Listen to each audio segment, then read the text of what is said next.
أعمالنا من يهده الله فلا مضل له ومن يضلل فلا هادي له وأشهد أن لا إله إلا الله وحده لا شريك له وأشهد أن محمدًا عبده ورسوله أما بعد فإن خير الحديث كتاب الله وخير الهدي هدي محمد صلى الله عليه وسلم وشر الأمور محدثتها وكل محدثة بدعة وكل بدعة ضلالة وكل ضلالة في النار. أعوذ بالله من الشيطان الرجيم. يا أيها الذين آمنوا اتقوا الله حق تقاته ولا تموتن إلا وأنتم من نفس واحدة وخلق منها زوجها وبث منهما رجالا كثيرا ونساء واتقوا الله الذي تساءلون به والأرحام إن الله كان عليكم رقيبا. يا أيها الذين آمنوا اتقوا الله وقولوا قولا سديدا يصلح لكم أعمالكم ويغفر لكم ذنوبكم ومن يطع الله ورسوله فقد فاز فوزا عظيما.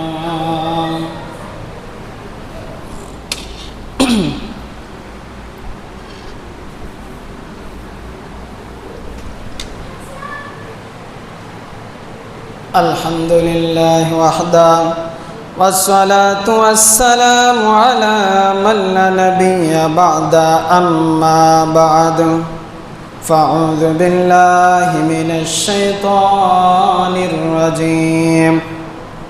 عن أنس رضي الله عنه قال قال رسول الله صلى الله عليه وسلم والذي نفسي بيده لا يؤمن أحدكم حتى يحب لأخيه ما يحب لنفسه. وعن جابر رضي الله عنه قال قال رسول الله صلى الله عليه وسلم خير الناس أنفعهم للناس الحديث. সম্মানিত উপস্থিত, প্রশংসা আল্লাহ সুবহানাহু ওয়া তাআলার জন্য যে আল্লাহ রাব্বুল আলামিন প্রতি জুমার নেই আজকেও জুমার দিনে অনেক ভাই এবং বাবাজিদেরকে কোরআন সুন্নাহ থেকে আলোচনা শোনার কিছু তৌফিক দিয়েছেন এবং জুমার সালাত আদায় করার জন্য তৌফিক দিয়েছেন।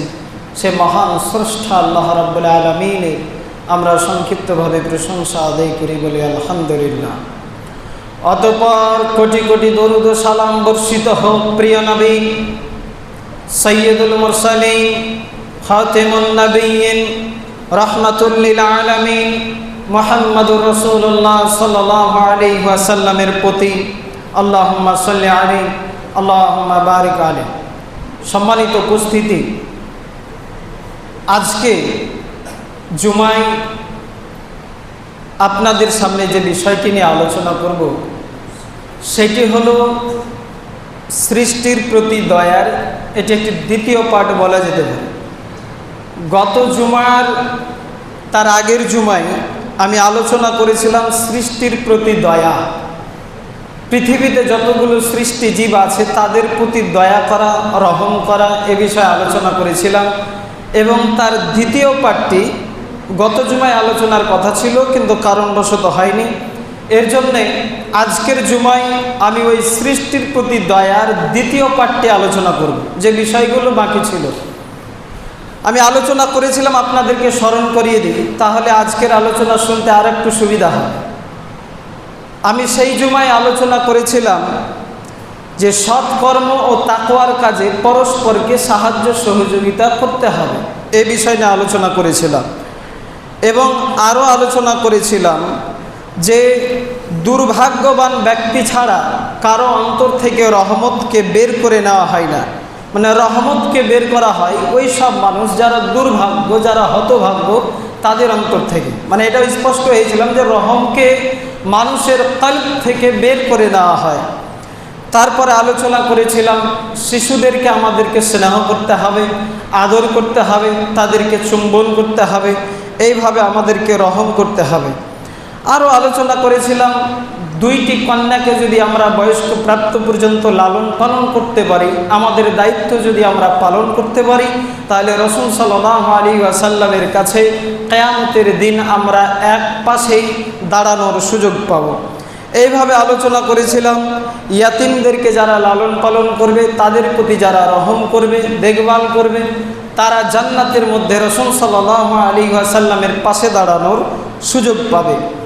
আরও বলেছিলাম যে যদি একটি কুকুরকে পানি পান করিয়ে, যদি একটি কুকুরের প্রতি দয়া করে যদি আল্লাহ তাআলা তাকে ক্ষমা করে দিতে পারে, তাহলে আপনি মানুষের প্রতি যদি দয়া করেন, যদি আপনি পৃথিবীর সর্বশ্রেষ্ঠতম প্রাণী লাকাদ খালাকনাল ইনসান, এই মানুষ, তাদের প্রতি যদি আপনারা দয়া করেন, তাহলে আপনার আমার অবস্থানটা কোন জায়গাতে পৌঁছতে পারে, এই বিষয়গুলো আলোচনা করেছিলাম। আর আজকের আলোচনা হবে দ্বিতীয় পার্ট, তার পরের অংশগুলো। তো আল্লাহ তাআলা যেন আমাদের সকলকেই এই আলোচনা সঠিকভাবে বোঝার এবং এর প্রতি আমল করার তৌফিক দেন, এইটুকু আল্লাহ তাআলার কাছে আমি কামনা করি। আমা তৌফিক ইল্লা বিল্লাহ, তাওয়াক্কালতু ওয়া ইলাইহি উনাইব। সম্মানিত উপস্থিতি, এর পরের যে হাদিসটা হচ্ছে যে সৃষ্টির প্রতি দয়া আমাদেরকে করতে হবে, এটা আল্লাহ এবং রাসূল সাল্লাল্লাহু আলাইহি ওয়াসাল্লামের নির্দেশ বা আদেশ। এই মর্মে আবি হুরায়রা রাদিয়াল্লাহু তাআলা আনহু, একজন বিখ্যাত সাহাবী, হাদিসের পাতা উল্টাতে গেলেই মনে হয় যে আবু হুরায়রার নাম দেখতে পাওয়া যাচ্ছে, এইরকম একজন সাহাবী। সাহাবীদের মধ্যে সবচাইতে বেশি হাদিস যেই সাহাবী বর্ণনা করেছেন তার নাম হচ্ছে আবু হুরায়রা। তো এই সাহাবী বর্ণনা করছেন, আন আবি হুরায়রা রাদিয়াল্লাহু তাআলা আনহু قال قال رسول الله صلى الله عليه وسلم الساعي على الارمله, যদি কেউ বিধবাকে উপার্জন করে দেয়, বিধবার উপার্জনকারী, ওয়াল মিসকিন, এবং মিসকিনদের উপার্জনকারী, কাসাই ফি সাবিলিল্লাহ, এরা হলো কার মতো? কাসাই ফি সাবিলিল্লাহ, এরা হলো আল্লাহর রাস্তায় উৎসর্গ হয়ে যাওয়া ব্যক্তির মতো। এরা যারা বিধবাদেরকে উপার্জনকারী, মানে কি? যারা বিধবাদেরকে সাহায্য সহযোগিতা করে, যারা বিধবাদের প্রতি দয়া করে, তাদের সহযোগিতা করে, এবং ওয়াল মিসকিন, এবং মিসকিনদের প্রতি দয়া করে, রহম করে, নিঃস্ব যারা, যাদের বাপ নাই বা নিঃস্ব, গরিব, মিসকিন যারা, তাদের প্রতি যারা দয়া করবে, তাদের প্রতি যদি রহম দেখায় বিধবা এবং মিসকিনদের প্রতি, তাহলে আল্লাহ নবী সাল্লাল্লাহু আলাইহি ওয়াসাল্লাম বলছেন এরা কার মতো জানেন? এই ব্যক্তিরা হলো ওই ব্যক্তির মতো কাসাই ফি সাবিলিল্লাহ, যে আল্লাহর রাস্তায় উৎসর্গ হয়ে গেল। মানে এমন একজন ব্যক্তি ধরতে পারেন যে আল্লাহর রাস্তায় জিহাদ করতে বেরোলো, যুদ্ধের জন্য আল্লাহর রাস্তায় বেরিয়ে গেল, কাফেরদের সঙ্গে যুদ্ধ করবে, এমতো অবস্থায় মৃত্যুবরণ করলো, আল্লাহ রাস্তায় শহীদ হয়ে গেল। অথবা আরও যদি ধরা যায়, তাহলে আপনি জ্ঞান অর্জনের রাস্তায় বের হলেন, আপনি এই দ্বীনের জ্ঞান অর্জন করার জন্য আপনি কোথাও সফরে বের হলেন। তো এই সফর করতে করতে যদি আপনি মারা যান, তাহলে আল্লাহর রাস্তায় মারা গেলেন। তাহলে যেই ব্যক্তি বিধবা এবং মিসকিনদেরকে লালন পালন করবে, তাদের প্রতি রহম দেখাবে, তাদের প্রতি দয়া করবে, আল্লাহ নবী বলছেন কাসাই ফি সাবিলিল্লাহ, এই ব্যক্তিটা হলো ওই ব্যক্তির মতো যারা আল্লাহর রাস্তায় শহীদ হয়ে গেল, উৎসর্গ হয়ে গেল, মানে আপনিও তার মতো হয়ে গেলেন। এত বড় একটা ফজিলত আপনার জন্য আমার জন্য আল্লাহ সুবহানাহু ওয়া তাআলা দিয়েছেন। বর্ণনাকারী আবু হুরায়রা রাদিয়াল্লাহু তাআলা আনহু আরো বলছেন, ওয়া আহসাবুহু ক্বালা, আমার ধারণা হয়, আমার মনে হয় যে নবী সাল্লাল্লাহু আলাইহি ওয়াসাল্লাম এই লোকটির ব্যাপারে আরো কিছু বলেছেন। যে ব্যক্তি বিধবা এবং মিসকিনদের প্রতি রহম করবেন, ওয়া আহসাবুহু ক্বালা, আমার ধারণা হয় যে আল্লাহর নবী মনে হয় এর ব্যাপারে আরো কিছু ফজিলতের কথা বলেছে। কি বলেছে? তখন ওই বর্ণনাকারী বলছেন, কাল কাইম লা ইয়াফতুর, কাল কাইম মানে এমন সালাত আদায়কারীর মতো এই ব্যক্তিটা, যে লা ইয়াফতুর, যে কোনোদিন সালাতে অলসতা করে না, যে কোনোদিন সালাতই ছাড়ে না, তাহাজ্জুদের সালাত, যে নিয়মিত তাহাজ্জুদের সালাত আদায় করে, রাত্রে উঠে অলসতাই নেই তার মধ্যে, এবং লা ইয়াফতুর, সালাতই ছাড়ে না, সে তাহাজ্জুদের সালাত আদায় করে, এই রকম ব্যক্তির মতো যে মিসকিনদেরকে দয়া করবে, বিধবাদেরকে দয়া করবে, রহম করবে, এই ব্যক্তির মতো। এবং আল্লাহ নবী আবু হুরায়রা রাদিয়াল্লাহু তাআলা আনহু আরো বলছেন, ওয়াকাস সাইম, আরো অফার আছে, ওয়াকাস সাইম, এমন একজন সিয়াম পালনকারী ব্যক্তির মতো যে লা ইয়াফতুর, যে কোনোদিন সিয়ামই ত্যাগ করে না, এমন সিয়াম পালনকারী যে নফল সিয়াম প্রতিনিয়ত করে, লা ইয়াফতুর, এবং সিয়াম সে ত্যাগ করে না, কখনো ছেড়ে দেয় না, এই সিয়াম পালনকারী ব্যক্তির মতো সে। তার মানে বোঝা যাচ্ছে যে যে ব্যক্তি বিধবা এবং মিসকিনদের প্রতি রহম দেখাবে, দয়া দেখাবে, তাহলে সেই ব্যক্তির অফার হচ্ছে এরকম 3 রকম। একরকম আমরা জানতে পারলাম যে আল্লাহর রাস্তায় উৎসর্গ হয়ে যাওয়া ব্যক্তিটার মতো। 2 নম্বর আমরা জানতে পারলাম যে এমন তাহাজ্জুদ সালাত আদায়কারী যে কোনোদিন অলসতা করে না, এই রকম ব্যক্তির মতো। 3 নম্বরে জানতে পারলাম কাসাইম, এমন সিয়াম পালনকারী ব্যক্তির মতো, লা ইয়াফতুর, যে কোনোদিন সিয়ামে অলসতা করে না, প্রতিনিয়ত সিয়াম পালন করে, এই ব্যক্তির মতো। তাহলে একটি হাদিসে আমি 3টি অফার পেলাম, যদি আমি সৃষ্টির প্রতি দয়া করি, যদি সৃষ্টির মধ্যে বিধবা এবং মিসকিন নিঃস্বদের প্রতি আমরা রহম করি, দয়া করি, তাহলে। এবার এই সৃষ্টির প্রতি দয়া সম্পর্কে আন-নু'মান ইবনে বাশীর রাদিয়াল্লাহু তাআলা আনহু তিনি বর্ণনা করছেন, ক্বালা রাসূলুল্লাহ সাল্লাল্লাহু আলাইহি ওয়াসাল্লাম, আল্লাহ নবী সাল্লাল্লাহু আলাইহি ওয়াসাল্লাম বলছেন, তারাল মুমিনিনা ফি, মুমিনদের মধ্যে তোমরা দেখবে, মুমিনরা পরস্পরের মধ্যে তাদেরকে তোমরা দেখতে পাবে। কিরকম দেখবে? যারা মুমিন হবে তারা পরস্পরের মধ্যে এই রকম তুমি তাদেরকে দেখতে পাবে, তারাহুমিহিম, তাদের সহানুভূতির ক্ষেত্রে তাদেরকে তুমি দেখতে পাবে, ওয়া তাওয়াদ্দিহিম, তাদের বন্ধুত্বের ক্ষেত্রে তুমি তাদেরকে দেখতে পাবে, ওয়া তাআতুহিম, এবং তাদের দয়ার ক্ষেত্রে তুমি, রহমের ক্ষেত্রে তাদেরকে দেখতে পাবে। কার মতো জানো? মুমিন ব্যক্তিদের মধ্যে তুমি দেখতে পাবে তারা বন্ধুত্বের ক্ষেত্রে এমন হবে, তারা দয়ার ক্ষেত্রে, রহমের ক্ষেত্রে এমন হবে, তারা সহানুভূতির ক্ষেত্রে এমন হবে, যা কামাসালিল জাসাদ, একটি দেহের মতো হবে, মানুষের একটি দেহের মতো হবে। কামাসালিল জাসাদ, একটি দেহের মতো হবে। কেমন করে একটি দেহের মতো হবে? রাসূল সাল্লাল্লাহু আলাইহি ওয়াসাল্লাম বলছেন, ইদাস্তাকা উদওয়ান, মানুষের দেহের কোনো একটি অঙ্গ যদি অসুস্থ হয়ে যায়, ইদাস্তাকা উদওয়ান, মানুষের দেহের কোনো একটি অঙ্গ যদি অসুস্থ হয়ে যায়, তাহলে তাদআ লাহু সাইরুল জাসাদ বিসসাহারি ওয়াল হুম্মা, তাহলে প্রত্যেকটা অঙ্গ প্রত্যঙ্গই যেন মানুষের অসুস্থ হয়ে গেল, সেটা জ্বরের কারণেও হতে পারে। তাহলে বোঝা গেল আল্লাহ নবী বুঝাতে চাইলেন যে মুমিনরা পরস্পরের মধ্যে কেমন হবে। একজন মুমিন সম্পদ আছে, আর একজন মুমিনের ধন সম্পদ নেই, নিঃস্ব আছে, গরিব আছে, ছোট লোক আছে, তো মুমিন কিন্তু দুজনে, তো মুমিনদের মধ্যে ওই মুমিনের এদের দুজনের মধ্যে কেমন তোমরা দেখতে পাবে? সহানুভূতির ক্ষেত্রে তারা এমন হবে, কোনো বিপদে পড়লে নিঃস্বকে সহানুভূতি দেখাবে, তার পাশে দাঁড়াবে। বন্ধুত্বের ক্ষেত্রে তুমি তাকে আর ওকে দেখতে পাবে, দয়ার ক্ষেত্রে তার প্রতি রহমের ক্ষেত্রে তুমি দেখতে পাবে কামাসালিল জাসাদ, একটি দেহের মতো দেখবে। যে একটি দেহের কোনো অঙ্গ যদি অসুস্থ হয়ে যায়, ধরে নেন যে আপনার চোখ অসুস্থ হয়ে গেল, চোখে কিছু হয়ে গেছে, এমন কিছু পড়ে গেছে, আপনি চোখ নিয়ে ব্যস্ত হয়ে গেলেন, তো আপনার দেহের একটি অঙ্গ চোখ অসুস্থ হয়ে গেল, তো এই চোখের কারণে পুরো শরীরের অঙ্গ প্রত্যঙ্গ যেন অসুস্থ হয়ে গেল, হচ্ছে না?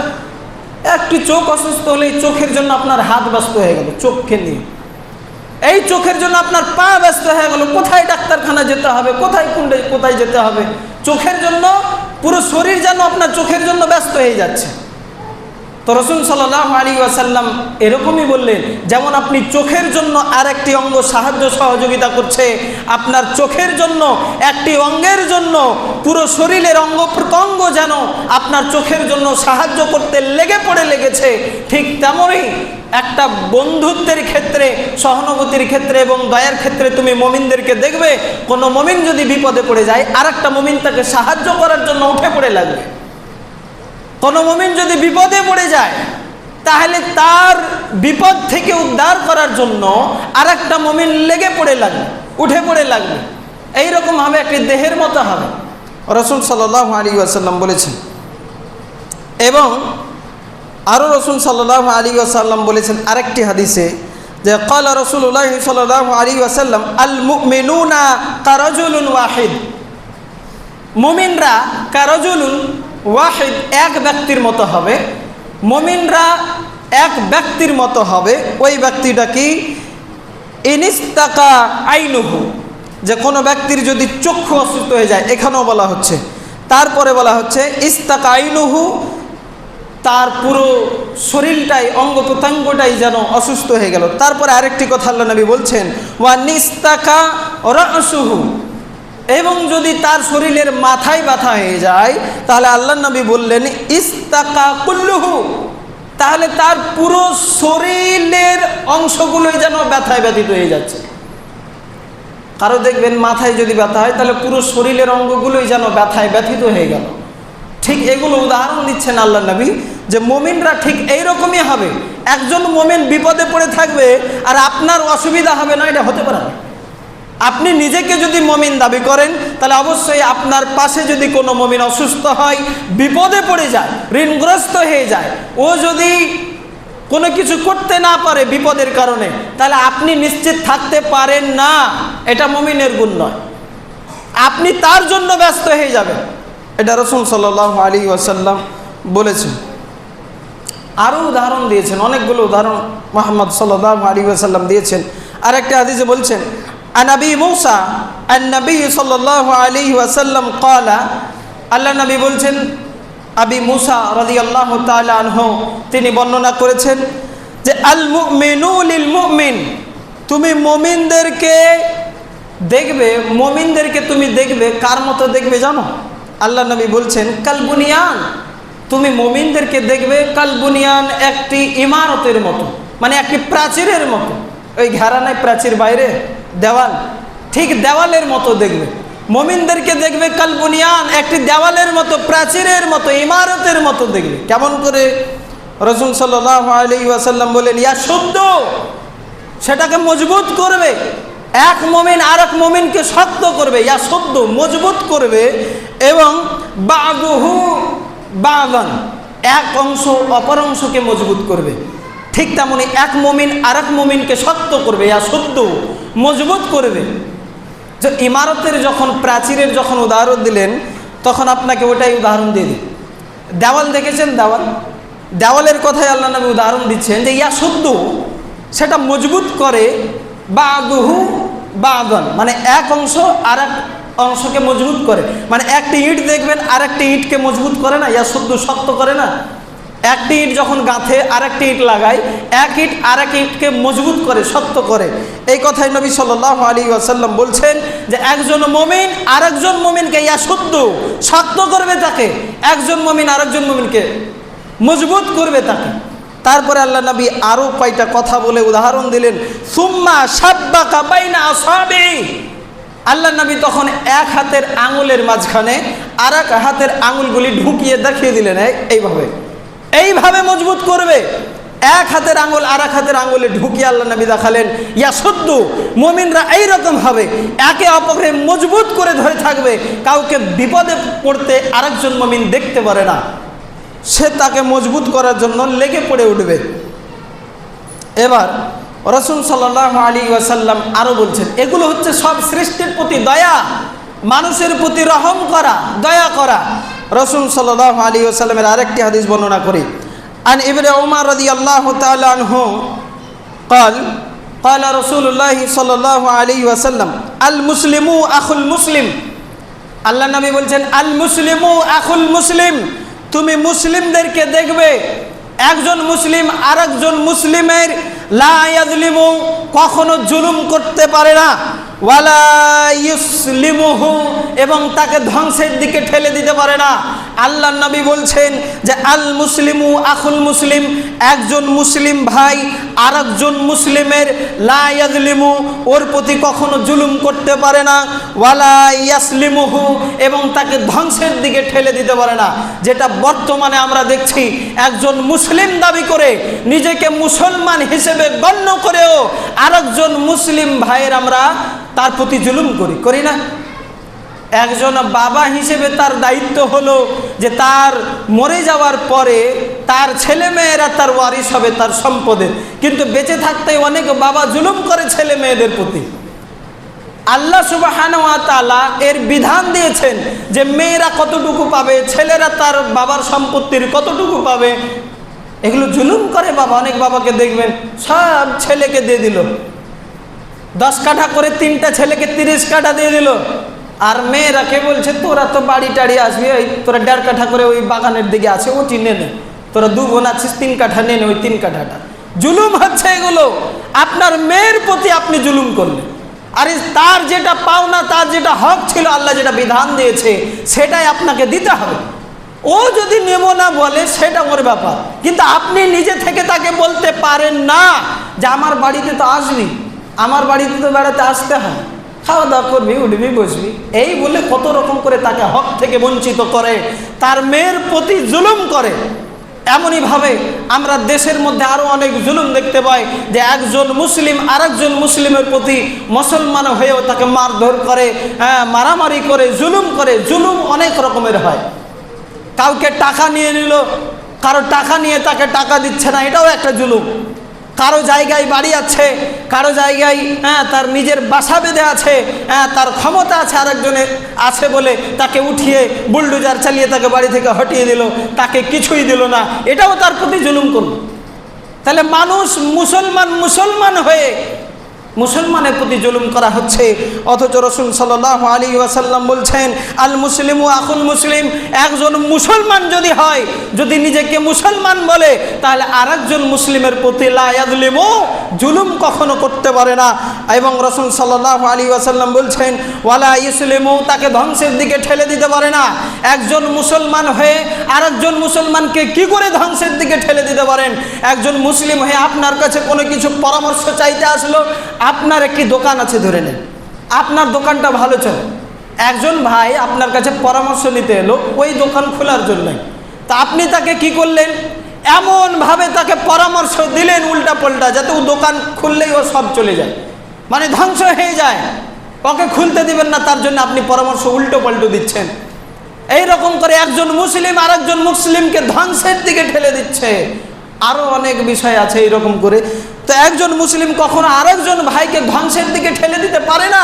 আপনি মুসলমান জানছেন, তারপরেও আপনি একজন দিনদার ভাইয়ের বিবাহের জন্য আপনার কাছে পরামর্শ কেউ চাইলো, আর আপনি একজন মাতালের কাছে বিবাহ দেওয়ার জন্য আপনি রেডি করে দিলেন। একজন দিনদার মেয়ে, আপনার মেয়ের বাবা আপনাকে বলল বিবাহের জন্য একটি ছেলে দেখবেন, আর আপনি কয়েকটা সামান্য টাকার জন্যে আপনি ঘটকে একজন মাতাল, একজন নেশাখোর, যার মধ্যে কোনো ইসলামের কিছুই নেই, আপনি তার কথাই এমন করে বললেন ছেলে ভালো, একদম খুবই ভালো ছেলে, আপনি মেয়েটাকে ধ্বংসের দিকে ফেলে দিলেন। আপনি একজন মুসলিম হয়ে কি করে আর একজন মুসলমানের মেয়েকে, মুসলিমকে ধ্বংসের দিকে ঠেলে দিতে পারলেন? যেটা রাসূল সাল্লাল্লাহু আলাইহি ওয়াসাল্লাম নিষেধ করেছেন। এবং আল্লাহ নবী সাল্লাল্লাহু আলাইহি ওয়াসাল্লাম আরও বলেছেন যে ওয়ামান কানা ফি হাজাতিহি আখি, এবং কোন মুসলিম যদি কোন মুসলিমের অভাবকে মোচন করে দেয়, কোন মুসলিম যদি অভাবগ্রস্ত হয়ে থাকে, কোন মুসলিম যদি দুঃখে কষ্টে থাকে, আর কোন মুসলিম যদি ওই মুসলমানের অভাবটাকে দূর করে দেয়, এখন ওই মুসলমানের 20,000 টাকা দরকার, এর জন্য অভাবী হয়ে আছে, 20-25,000 দিলে ওই একটি দোকান খুলে ব্যবসা করতে পারবে, ওর অভাবটা নেই হয়ে যাবে, খাটবে খাবে, অভাব মিটে যাবে। এই রকম যদি কেউ কোনো মুসলিমের অভাবকে মোচন করে দিতে পারে, তাহলে আল্লাহ নবী বলছেন কান আল্লাহু ফি হাজাতিহি, তাহলে আল্লাহ সুবহানাহু ওয়া তাআলা তার অভাবকে মোচন করে দেবেন। ওয়ামান ফাররাজা আন মুসলিমি কুরবাতান, এবং কোন মুসলিম যদি কোন মুসলিমের দুঃখ কষ্টকে দূর করে দিতে পারে, তাহলে রাসূল সাল্লাল্লাহু আলাইহি ওয়াসাল্লাম বলছেন ফাররাজাল্লাহু আনহু কুরবাতান মিন কুরাবি ইয়াউমিল কিয়ামাহ, তাহলে আল্লাহ সুবহানাহু ওয়া তাআলা ওই ব্যক্তির কিয়ামতের দিন কোন একটি দুঃখ কষ্টকে আল্লাহ সুবহানাহু ওয়া তাআলা দূর করে দেবেন। অফার অনেক আছে, নিতে পারলেই হলো, কিন্তু আমরা নিতে পারি না। অফার অনেক আছে, ফজিলত অনেক আছে, যদি আপনি সৃষ্টির প্রতি দয়া করতে পারেন। তারপরে রাসূল সাল্লাল্লাহু আলাইহি ওয়াসাল্লাম আরো বলছেন আন আবি হুরায়রা রাদিয়াল্লাহু তাআলা আনহু ক্বালা রাসূলুল্লাহি সাল্লাল্লাহু আলাইহি ওয়াসাল্লাম আল মুসলিমু আখুল মুসলিম, একজন মুসলিম আরেকজন মুসলিমের প্রতি লা ইয়াজলিমু, জুলুম করতে পারে না। তারপরের অংশটুকু আলাদা। রাসূল সাল্লাল্লাহু আলাইহি ওয়াসাল্লাম বলছেন ওয়ালা ইয়াখযুলুহু, এবং আরেকজন মুসলিম আরেকজন মুসলিমকে কখনো লজ্জিত করতে পারে না, কখনো অপমান করতে পারে না, যেটা বর্তমানে আমাদের সমাজে হচ্ছে। একজন মুসলমান হয়ে আরেকজন মুসলমানকে আমরা মানুষের সামনে অপমান করি, মানুষের সামনে লজ্জিত করি, ভরা মজলিসের সামনে আমরা লজ্জিত করে দিই, অপমান করে দিই, আমরা কিছুই বুঝতে পারি না। আমি নিজেকে খুব বড় দেখাতে গিয়ে আমি একজন ভালো মানুষকে এতগুলা লোকের সামনে এমন কথা বললাম, সেই লোকটি লজ্জিত হয়ে গেল, অপমানিত হয়ে গেল, আপনি ভরা মজলিসে বলে দিলেন। একজন মুসলিম হিসেবে আপনার মুসলিম ভাইকে অপমান করতে পারেন না, রাসূল সাল্লাল্লাহু আলাইহি ওয়াসাল্লাম নিষেধ করেছেন। আপনি তো একাইও বলতে পারতেন, কোনো পরামর্শ যদি আপনার থাকতো, তাকে বুঝার থাকতো, আপনি কি একাই পার্সোনাল তাকে বলতে পারতেন না? একাই বললেও হতো। আপনি সমস্ত লোকের সামনে বলে আপনি কি বুঝালেন? আপনি কি বুঝাতে চাইলেন? তার মানে আপনি তাকে অপমান করলেন, তাকে লজ্জিত করলেন। তো এইরকম কোনো মুসলিমকে করতে পারে না। রাসূল সাল্লাল্লাহু আলাইহি ওয়াসাল্লাম বলছেন। আল্লাহ রাসূল সাল্লাল্লাহু আলাইহি ওয়াসাল্লাম আরো বলেছেন ক্বালা রাসূলুল্লাহ সাল্লাল্লাহু আলাইহি ওয়াসাল্লাম ওয়াল্লাযী নাফসি বিয়াদিহি, সেই সত্তার কসম, আল্লাহ নবী বলছেন ওয়াল্লাযী নাফসি বিয়াদিহি, সেই সত্তার কসম, সে আল্লাহর কসম যার হাতে আমার প্রাণ রয়েছে। আল্লাহ নবী বলছেন লা ইউমিনু আহাদুকুম, বান্দা ততক্ষণ পরিপূর্ণ মুমিন হতে পারবে না। লা ইউমিনু আহাদুকুম, বান্দা ততক্ষণ পর্যন্ত পরিপূর্ণ মুমিন হতে পারবে না যতক্ষণ না হাত্তা ইউহিব্বাল আখি, যতক্ষণ পর্যন্ত না তুমি তার জন্য সেটাই পছন্দ করবে মা ইউহিব্বু লিনাফসি, যেটা তুমি নিজের জন্য পছন্দ করো। আরেকজন মুসলিমের জন্য ওটা তোমাকে পছন্দ করতে হবে। আল্লাহ নবী বলছেন লা ইউমিনু আহাদুকুম, তুমি ততক্ষণ পর্যন্ত মুমিন হবে না হাত্তা ইউহিব্বাল আখি, যতক্ষণ পর্যন্ত না তুমি সেটাই পছন্দ করবে যে হাত্তা মালি হিব্বুলি নাফসি, যে যতক্ষণ পর্যন্ত তুমি তোমার ভাইয়ের জন্য সেটাই পছন্দ করবে। মানে আপনি নিজে ডেলি মাছ ভাত খাবেন, মাংস ভাত খাবেন, আপনি ভালো মন্দ খাবেন, আপনার বাড়িতে একজন মুসলিম ভাই আসলো, মুমিন ভাই আসলো, আপনি তাকে গোশ মাংস থাকা সত্ত্বেও নুন দিয়ে ভাত দিয়ে দিলেন, আপনি তাকে শাক দিয়ে ভাত দিয়ে দিলেন। আরে আপনার জন্য আপনি নিজে যেটা পছন্দ করেছেন, আপনার ভাইয়ের জন্য আপনি সেটাই পছন্দ করবেন। আপনি পড়বেন লাট্টু লুঙ্গি, আপনি পড়বেন ভালো ভালো লুঙ্গি, আর আপনার দরজায় যখন কেউ আসবে তখন আপনি 100 টাকার 50 টাকা বলে লুঙ্গি দিয়ে দেবেন। এটা আপনি যেটা নিজের জন্য পছন্দ করেছেন আপনি আপনার ভাইয়ের জন্য করতে পারেন, ততক্ষণ পর্যন্ত মুমিন হতে পারবেন না। হ্যাঁ, আপনি ভালো ভালো লুঙ্গি পরবেন আর জাকাতের সময় 60 টাকা ভালো লুঙ্গি ধরিয়ে দেবেন, এটা হতে পারে না, এইটা সম্পূর্ণ পরিপূর্ণ মুমিন হতে পারবেন না। আলোচনা আরও অনেকগুলো ছিল, আজকেও শেষ করা হলো না। আল্লাহ সুবহানাহু ওয়া তাআলা যেন আমাদের সকলকেই এই সৃষ্টির প্রতি দয়া, মানুষের প্রতি রহম করা, মানুষের প্রতি দয়া করা, যারা নিঃস্ব, যারা বিধবা এবং যারা ঋণগ্রস্ত আরও যারা রয়েছে তাদের প্রতি আমরা রহম করব। আল্লাহ সুবহানাহু ওয়া তাআলা যেন আমাদের সকলকেই এই নিঃস্বদের প্রতি, মানুষের প্রতি এবং পৃথিবীতে সৃষ্টিজীব যত রয়েছে তাদের প্রতি দয়া অথবা রহম করার তৌফিক দেন, এর প্রতি আমল করার তৌফিক দেন। এখান থেকে আজকের আলোচনা এতে করলাম। ওমা আলাইনা ইল্লাল বালাদ।